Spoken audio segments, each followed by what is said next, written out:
दोस्तों आदाब। मैं दालमंडी में आज उस मुकाम पे खड़ा हूं जिसकी इतिहास में अपनी एक बहुत ही बेहतरीन इंपॉर्टेंस है।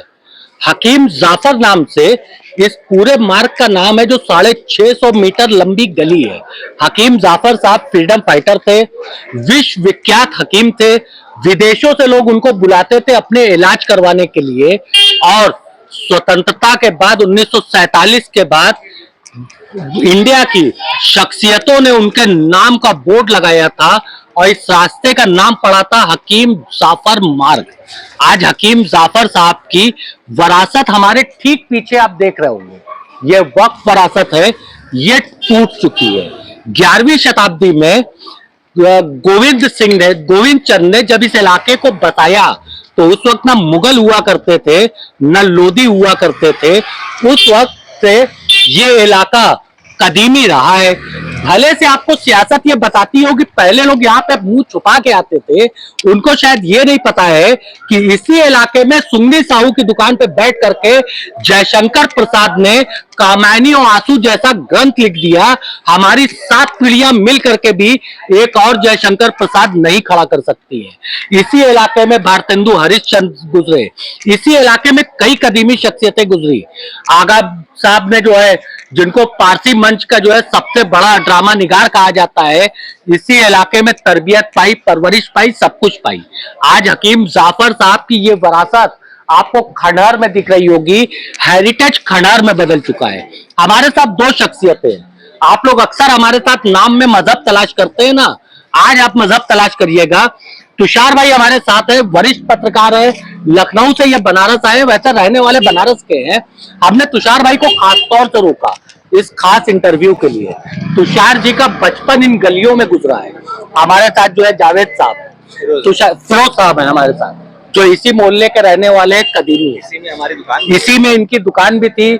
इनके रोजी रोजगार पे सब कुछ लात पड़ चुकी है, मगर चेहरे पे जो शिकन इनके दिख रही है, ये आने वाले मुस्तकबिल के। तुषार भाई इस रास्ते से गुजरते थे, गुलजार रहता था। कुछ लोगों ने कहा, एक आध नेताओं ने, कि पहले लोग यहाँ से मुंह छुपा के गुजरते थे। तो क्या आप मुंह छुपा के गुजरते थे? नहीं नहीं, कभी ऐसा नहीं, कभी ऐसा नहीं। ये कला का क्षेत्र था भाई, ये कैसे लोग कह सकते हैं? ये कला का क्षेत्र था। यहाँ दिलेर मेहंदी आप जानते होंगे, दिलेर मेहंदी ने यहाँ दीक्षा ली हुई है। उनके भाई यहाँ आते थे गुरु पूर्णिमा पे। मुझे याद है, मैं बनारस में जब पत्रकारिता कर रहा था सन 2000 से 2010 तक मैं बनारस में रहा हूँ, और बनारस में मैंने ये कवरेज किया है। और सबसे बड़ी बात, ये दिल्ली का जैसे चांदनी चौक है और लखनऊ का अमीनाबाद है, वो जगह है। ये आप इसको तोड़ दे रहे हो, आप इसको तोड़ के मॉल बनाओगे। ये कहाँ, कैसा विकास है? ये तो लोग देखने आते हैं ना ये गलियों को। आप गलियों को तोड़ दोगे। चौड़ी सड़कें तो पूरी दुनिया में है, अमेरिका में है, सब जगह है, दिल्ली में है, बॉम्बे में। तो आप जो बनारस की मेन गलियां हैं, आप उसको तोड़ रहे हो। ये कहीं विकास नहीं है। मैं इसका एकदम विरोध करता हूँ इस चीज का। लंदन अपना हेरिटेज संभाल कर रहा है। यूरोप आप जाइए, यूरोप की गलियां अभी तक लोग संभाल कर रखे हैं, वहां जाते हैं घूमने। आपको मैं बहुत छोटी सी चीज बताऊंगा। बनारस में आज से 10-15 साल पहले तक विदेशी लोग आया करते थे इन्हीं गलियों को देखने। अगर आप रिकॉर्ड निकालें तो वो आना बंद हो गए। वो यूपी में सिर्फ ऋषिकेश जा रहा है और कहीं नहीं आ रहा है। बनारस में आएंगे कहाँ? ये गलियां आप तोड़ दे रहे हो बनारस की।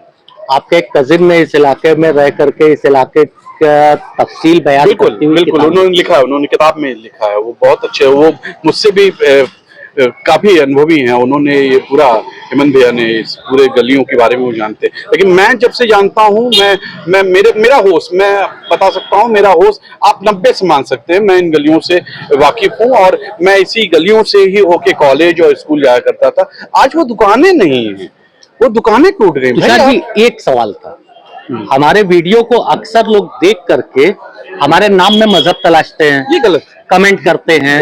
जबकि मैंने वो भी दर्द बयान किया जो बौलिया पे टूटा, वो भी दर्द बयान किया जो मुगल सराय में टूटा। वहां में लोग नाम में उर्दू नाम के बजाय हिंदी नाम उनको मिला।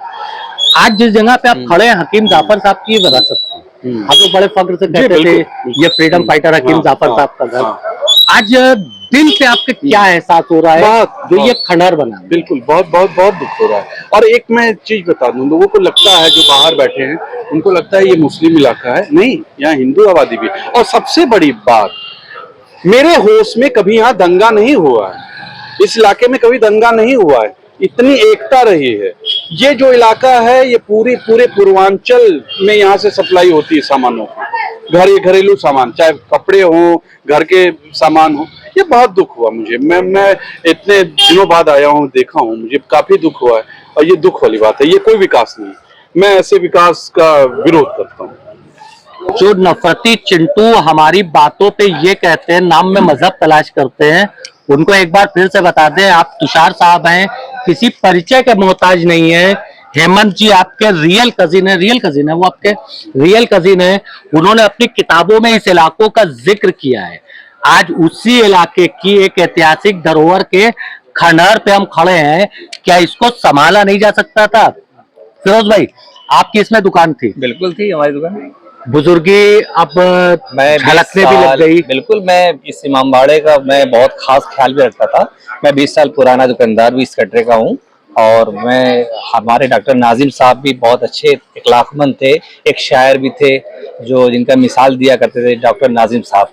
आज उन्हीं के नाजिम साहब के नाम से कटरा भी जाना जाता था। तो इसमें हमारी भी दुकानें अब टूट गई हैं, अब अल्लाह भरोसे पे मैंने छोड़ दिया। अब बहरा जो ऊपर वाले के हाथ में वो तो होना ही है।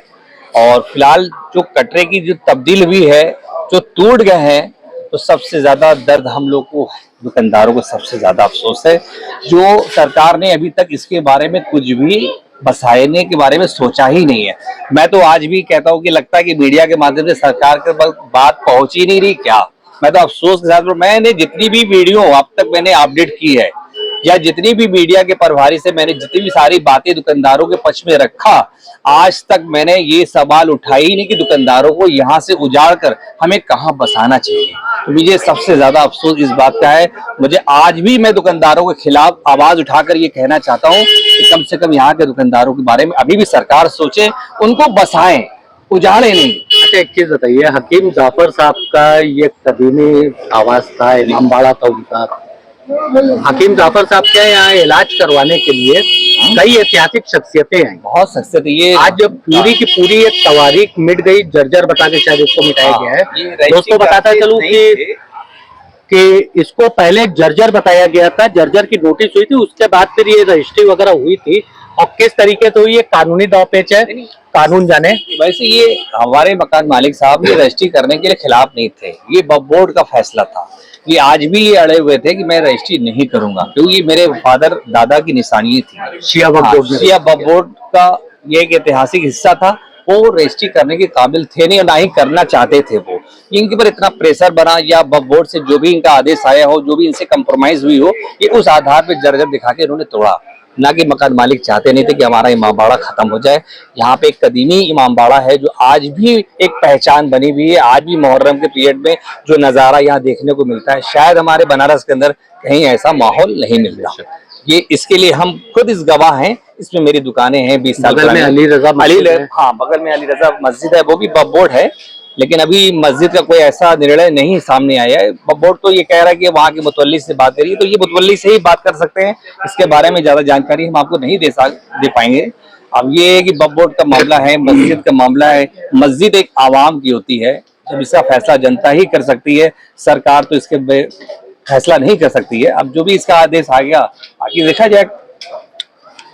दोस्तों, मुझे अच्छी तरीके से मालूम है कि मैं पत्रकारिता के नियम के विरुद्ध सर पे हैट लगा करके ये वीडियो शूट कर रहा हूँ। मेरी कुछ मजबूरियां हैं, हम छोटे यूट्यूबर हैं। मुझे एक्सीडेंट पे, मेजर एक्सीडेंट हुआ था, सर पे 48 टाके आए हुए हैं, पट्टियां बंधी हैं। मजबूरी है कि मुझे हैट लगा के करना, ये नियम के विरुद्ध है। हम आपको सिर्फ और सिर्फ हालात दिखाना चाहते हैं, उस ऐतिहासिक धरोहर को दिखाना चाहते हैं जो अब खत्म हो चुकी है। इतिहास यहाँ से खत्म हो चुका है, ऐसा आप मत सोचिए खत्म होने वाला है। यहाँ से हकीम जाफर साहब का इतिहास खत्म होता है, उनकी कदीमी इतिहास जो था वो खत्म हो चुका है। इमामबाड़ा फिलहाल शहीद हो चुका है, ये वक्फ बोर्ड का अपना फैसला था। हम उसके ऊपर कोई सवाल पैदा करने वाले नहीं होते, क्योंकि ना हम वक्फ बोर्ड के मेंबर हैं, ना ही हम इस इमामबाड़े के किसी तरीके के जो है हमारा कोई ताल्लुक था। मगर हाँ, एक दर्द होती है अपने इतिहास को तबाह होते हुए देख करके। मुनव्वर राना साहब का बड़ा एक खूबसूरत सा कलाम था कि मियाँ मैं शेर हूँ, शेरों की गुर्राहट नहीं जाती, मैं ऐसा नर्व भी कर लूं तो झुंझलाहट नहीं जाती, कहीं बेख्याली में मैं एक सच बोल बैठा था, मैं लाख कोशिश कर लूं मगर ये कड़वाहट नहीं जाती। कुछ हालात ऐसी है। जुड़े रहे हमारे साथ। मैं तारिक आजमी। अल्लाह हाफिज।